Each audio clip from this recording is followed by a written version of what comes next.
नमस्कार दोस्तों, शारदीय नवरात्रि की आप सभी को ढेर सारी शुभकामनाएं।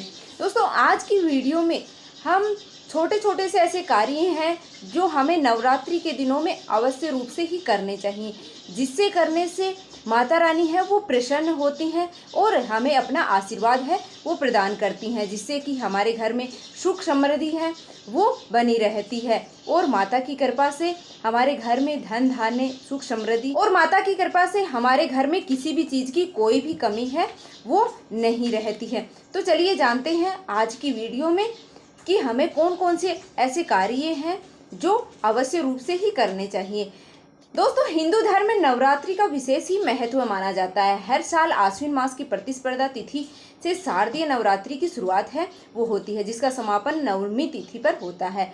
एक साल में 4 नवरात्रि आती हैं, जिसमें चैत्र नवरात्रि, शारदीय नवरात्रि और 2 गुप्त नवरात्रि हैं वो आती हैं, जिसमें चैत्र नवरात्रि और शारदीय नवरात्रि हैं वो सबसे खास है वो मानी जाती है। हिंदू पंचांग के अनुसार इस वर्ष 3 अक्टूबर 2024 से शारदीय नवरात्रि की शुरुआत है वो हो चुकी है, जो कि 11 अक्टूबर 2024 को समाप्त होने वाले हैं।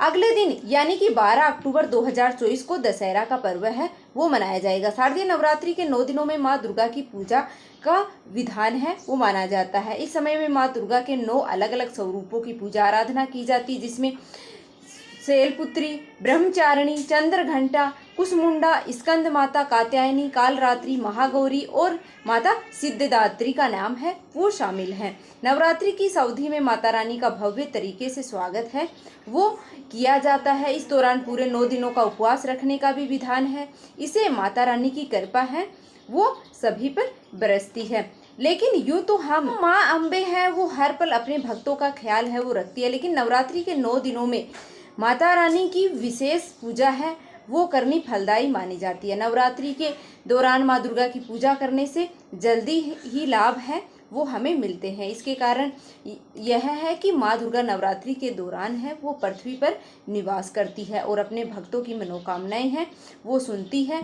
कहा जाता है कि नवरात्रि के पावन दिनों में जहाँ जहाँ माता रानी की मूर्तियाँ या तस्वीर सजाकर पूजा होती है, उन जगहों पर माता अम्बे हैं वो निवास करती हैं और अपने भक्तों की पूजा है वो स्वीकार करती हैं। इसलिए माँ दुर्गा की कृपा प्राप्ति के लिए नवरात्रि को बहुत ही पावन है वो माना जाता है। इस साल माता रानी का आगमन पालकी पर होगा और क्योंकि इस बार माता रानी है वो बृहस्पतिवार के दिन से मतलब नवरात्रि की शुरुआत है वो होने वाली है, तो माँ दुर्गा का वाहन है वो पालकी है होता है। मतलब इस दिन बृहस्पतिवार के दिन माता रानी का वाहन है वो पालकी होता है और इसलिए अब शारदीय नवरात्रि में माँ दुर्गा है वो पालकी पर सवार होकर आने वाली है। और अब आपको बता दें कि माता का आगमन पालकी हो या डोली में हो अशुभ माना जाता है। ऐसे में अर्थव्यवस्था में गिरावट, व्यापार में मंदी, देश दुनिया में महामारी, हिंसा बढ़ने के प्रकोप और प्राकृतिक जो आपदाएं होती हैं उनको भी मतलब घटने की है वो संकेत इससे मिलते हैं। इसके अलावा माता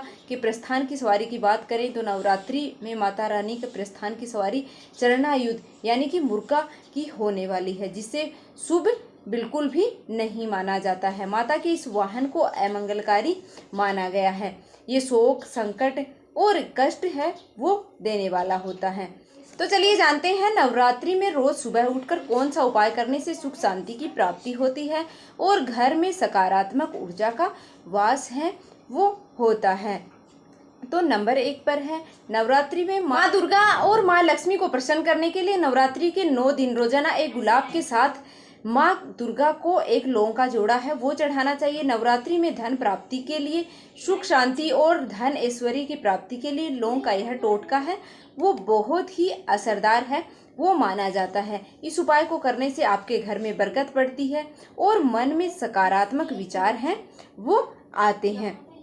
नंबर 2 है कि देवी माँ को लाल गुड़हल का फूल है वो बहुत ही ज़्यादा प्रिय होता है।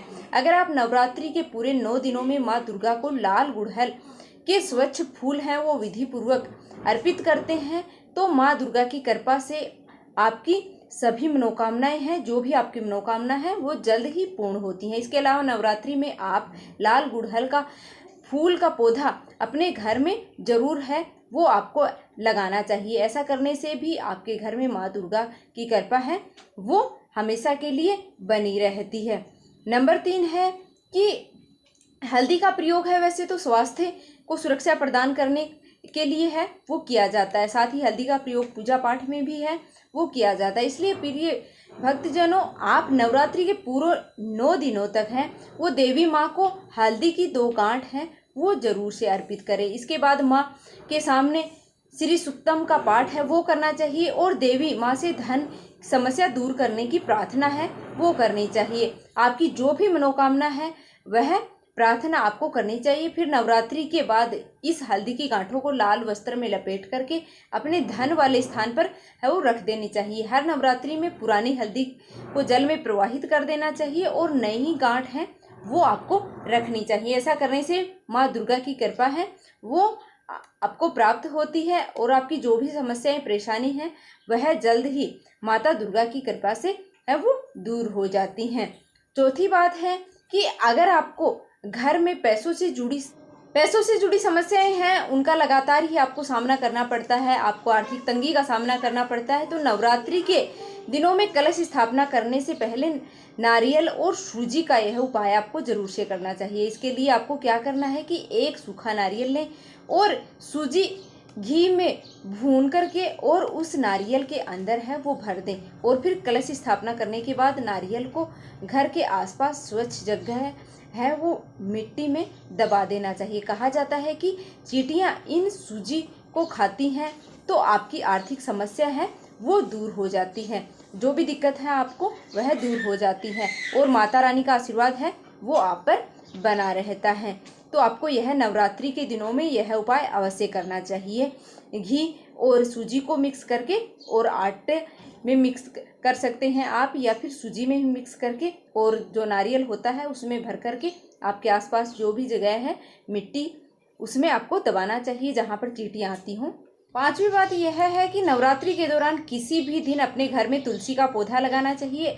अगर आपने घर में पहले से ही तुलसी का पौधा लगा रखा है तो एक सिक्के के साथ अपनी मन्नत मांगे, फिर इस सिक्के को तुलसी के नीचे मिट्टी में है वो दबा देना चाहिए। इससे आपकी उन्नति के नए मार्ग हैं वो खुल जाते हैं और आपकी सोई किस्मत है वह जाग जाती है।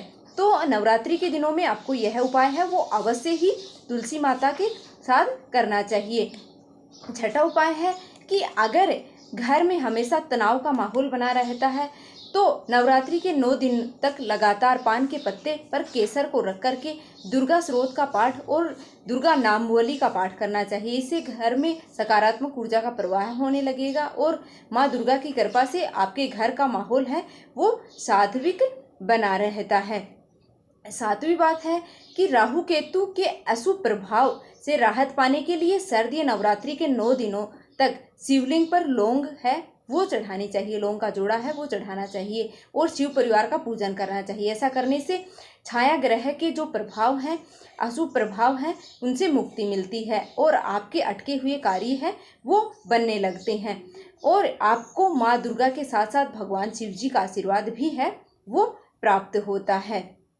आठवां उपाय यह है कि शारदीय नवरात्रि के 9 दिनों में हर रोज जलते हुए कपूर पर एक लौंग का जोड़ा है वो रखना चाहिए और फिर आपको पूरे घर में उसको घुमाना चाहिए। ऐसा करने से घर में मौजूद सभी तरह के दोष हैं वो दूर हो जाते हैं, नकारात्मक ऊर्जा दूर हो जाती है, सकारात्मक ऊर्जा का प्रवाह बना रहता है। घर में सकारात्मक ऊर्जा के रहने से माँ दुर्गा का भी घर में वास है वो होता है, जिससे मंगल ही मंगल है वो होता है। साथ ही परिवार के सदस्यों में आपसी प्रेम बना रहता है। उम्मीद है कि आपको यह वीडियो है वो पसंद आई होगी। अगर वीडियो थोड़ी सी भी पसंद आई तो प्लीज़ वीडियो को लाइक कर दीजिएगा और चैनल पर नए हो तो चैनल को सब्सक्राइब कर लेना ताकि आगे भी ऐसी ही वीडियो है वो आपको सबसे पहले मिलती रहे। तो मिलते हैं फिर से एक और वीडियो के साथ। माता भगवती दुर्गा की कृपा है वो आप और आपके परिवार पर हमेशा ही बनी रहे। धन्यवाद।